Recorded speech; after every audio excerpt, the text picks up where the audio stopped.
ও তোমার গোনা দিন ফুরাইয়া যাবে, গোনা দিন ফুরাইয়া যাবে, যৌবনে লাগবে ভাটি।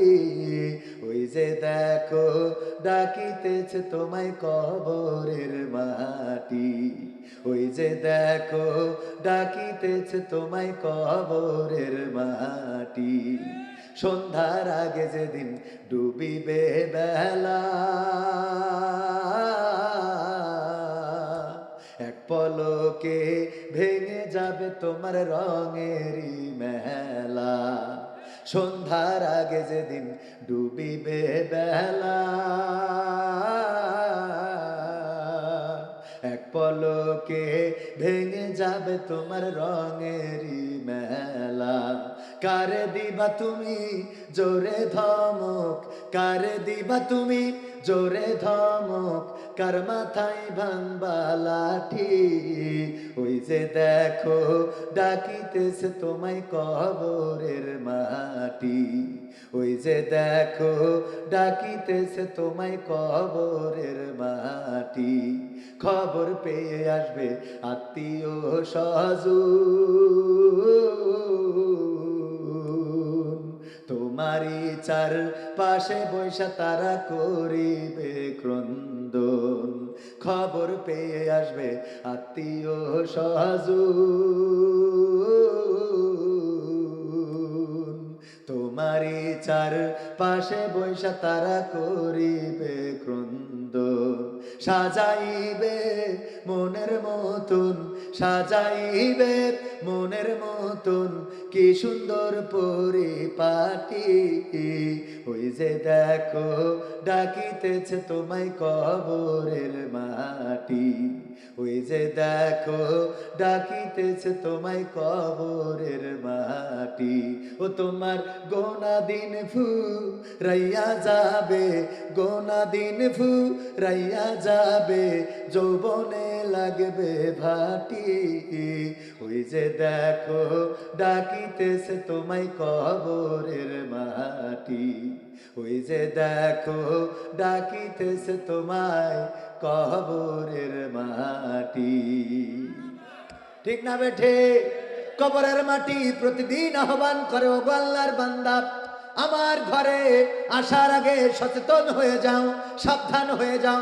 আমি এমন একটা ঘর আমি কানে শুনি, আমি কানে শুনি না, চোখে দেখি না, যে আমল ভালো নিয়ে আসে আমি তার জন্য প্রশস্ত হয়ে যাই, আর যে আমল খারাপ নিয়ে আসে রে আমি তার জন্য এত সংকীর্ণ হয়ে যাই যে আমি যখন চাপ দিই এ পাশের পাজরের হাড় ও পাশে ঢুকে যায়, ও পাশের পাজরের হাড় এ পাশে ঢুকে যায়। ওগো আমার ভাইরা, ওই কবরে যাবেন না কে কে? হাত উঁচু করেন। যাবেন না কে কে? আলহামদুলিল্লাহ অনেক সচেতন শ্রোতা, অনেক মানে অনেকেই আছে অসচেতন, হাত তুলতে বললে হাত তুলে বসে থাকে। আর কিছু আছে মানে ও হঠাৎ ঘুম পড়ে। আমাদের একজন বলতেছে, ভাই বিপদে তো পড়েছি। কি কয়? মাহফিলে যেয়ে ঘুম এসে গেছিল, তো হুজুর কালেকশন করতেছে, বলতেছে 50,000 টাকা দেওয়ার মতো কেউ কি আছে? তো কেউ রাজি হয় না। হুজুর সুর দিয়ে দিয়ে খুব 50,000 টাকা যদি কেউ দেন হাত তুলে দোয়া করে দেব, কেউ রাজি হয় না। হুজুরের মিজাজ গেছে কর, 50,000 টাকা দেওয়ার মতো কেউ কে আছেন? হাত উঁচু করেন। ঘুমায় পড়িল, হঠাৎ করে উঠে হাত উঁচু করেন, শুনে হাত উঁচু করে বসে আছে। নাম কি? বলছে ওবায়দুল কাদের। আল্লাহ ওবায়দুল কাদের 50,000 টাকা দিল, তুমি দানকে কবুল করে নাও, নেখায়াত দিয়ে দাও, মনের স্বপ্ন পুরা করে দাও। আল্লাহ পিতা মাতাকে জান্নাতুল ফেরদাউসের মেহমান করে নাও। বলছে কাল যে বিড়ি কিনে খাবো 50 টাকাও তো নেই পকেটে। 50,000 টাকা দোয়া তো বেকায়দা। মাহফিল শেষে পরের দিন যে হুজুর বলছে, হুজুর বিপদে তো পড়েছি। কি বিপদ? কালেকশন চলছিল, মাহফিলে ঘুমাই গেছি, হুজুর চিল্লাইয়ে উঠেছে, আমি চেতনা পেয়ে শুনলাম যে হাত উঁচু করেন, আমি আবেগে হাত উঁচু করে ফেলেছি। নাম শুনে নিয়ে দোয়া করে দিল, আল্লাহ 50,000 টাকা দিতে রাজি হয়েছে। আমার ঘুমের মধ্যে 50,000 টাকা বলে টের পাই নাই। হুজুর এখন আমি কি করব? কয় হাত যেহেতু তুলেছেন দিয়া লাগবে। কয় মতো টাকা নেই। কয় তালি দিয়া লাগবে না। কয় দিয়া লাগবে না, মানলাম টাকা নেই, মানলাম তাই দেব না, ঠিক আছে, কিন্তু হুজুর কালকে দোয়া করেছে আল্লাহ ওবায়দুল কাদেরের পিতামাতার জান্নাতুল ফেরদৌসের মেহমান করে দাও। এখন যদি আমি এই টাকা না দিতে পারি তাইলে আমার পিতামাতার কি জান্নাতে বের করে আবার জাহান্নামে দেবে। এই নিয়ে টেনশন। টেনশন কি নিয়ে? যে আমি যদি না দিতে পারি তাইলে কি আবার পিতামাতার ওখান থেকে ফেরত আনবে কিনা। তো এই জন্য শ্রোতা অ্যালার্ট হওয়ার দরকার আছে না নাই? আছে না নাই? পরীক্ষায় যেহেতু একটা পরীক্ষায় আপনারা পাশ করেছেন, আর একটা কি নিয়ে দেখবো? টেস্ট হলো প্রথম সাময়িক, দ্বিতীয় সাময়িক দেখবো। দেখবো সিরাজগঞ্জের মানুষ কেমন সচেতন, পরীক্ষা করবো। হ্যাঁ, মাথায় রাখেন, পরীক্ষা কিন্তু একটা, আমি অবশ্যই টাইমের মধ্যে শেষ করব। পরীক্ষা কিন্তু একটা হবে। এই পরীক্ষায় লাস্টে রেজাল্টে কে পাশ করেছেন কে ফেল করেছেন এই রেজাল্টটা নিয়ে যাবেন। রাজি আছেন ইনশাআল্লাহ? সূরা আসর, ছোট্ট সূরা, 103 নম্বর সূরা, আমপারার অংশে। এই সূরাটা প্রায় সবারই মুখস্থ, ঠিক কি না?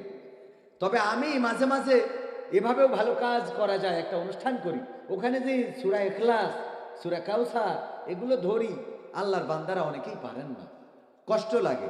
খেয়াল করেছেন এই অনুষ্ঠান কি দেখেন কেউ? কারো চোখে পড়েছে এই প্রোগ্রামটা?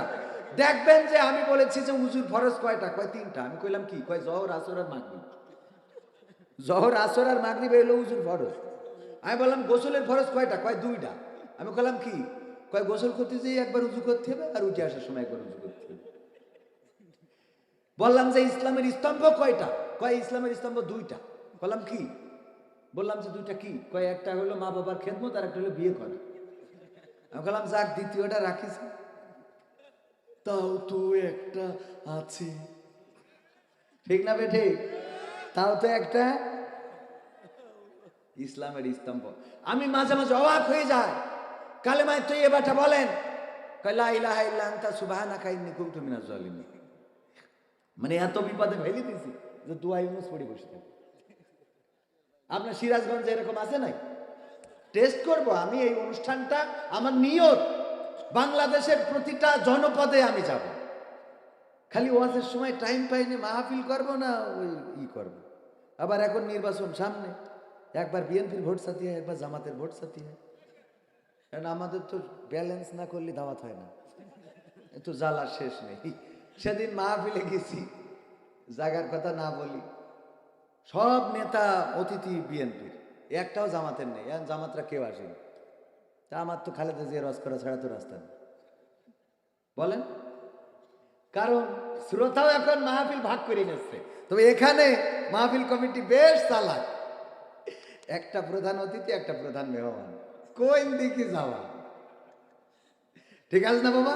হ্যাঁ, এরম বুদ্ধি করি চলতে হবে, এরম বুদ্ধি করি না চলা ছাড়া তো রাস্তা নেই। একজন হিন্দু বলতেছে আমার ভগবান বড়, মুসলমান বলছে আমার আল্লাহ বড়।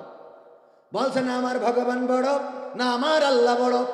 দুইজনে তর্ক বিতর্ক, তর্ক বিতর্ক।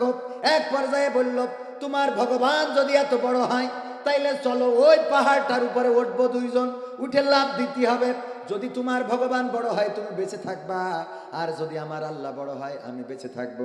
মুসলমানের টার্গেট হলো ওই উপরে উঠায়, ওখান থেকে হিন্দুটারে ঝাঁপ দিয়ে ফেলাবে, মরে যাবে, ওরা লাফ দিয়া লাগবে না। বুদ্ধি আছে না নাই?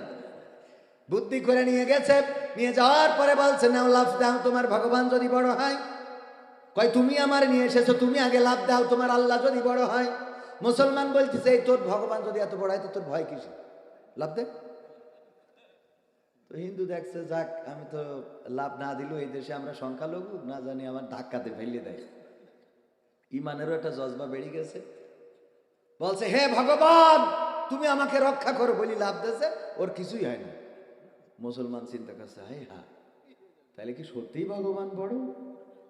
এখন উপায় কি? এখন কি করব? এখন কি আল্লাহকে বলবো না দাদাকে বলবো? দল যদি কোরআনের পক্ষে থাকে আমরা পক্ষে আছি, কোরআনের বাইরে গেলে ওইরকম দলের সাথে আমরাও আত্মহত্যা করবেন কেন? আমরা কিসের পক্ষের লোক? কিসের পক্ষে?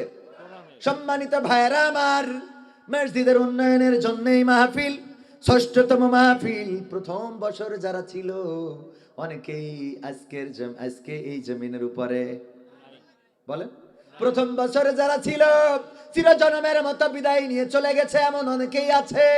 দ্বিতীয় বছরে যারা ছিল তারা অনেকেই নাই। পঞ্চম বছরে যারা ছিল ষষ্ঠ বছরে নাই। ষষ্ঠ বছরে আমরা যারা এসেছি সপ্তম বছরে আমরা অনেকেই থাকবো। চাইলেও থাকা, আল্লাহ যদি না চান তাইলে থাকা যাবে।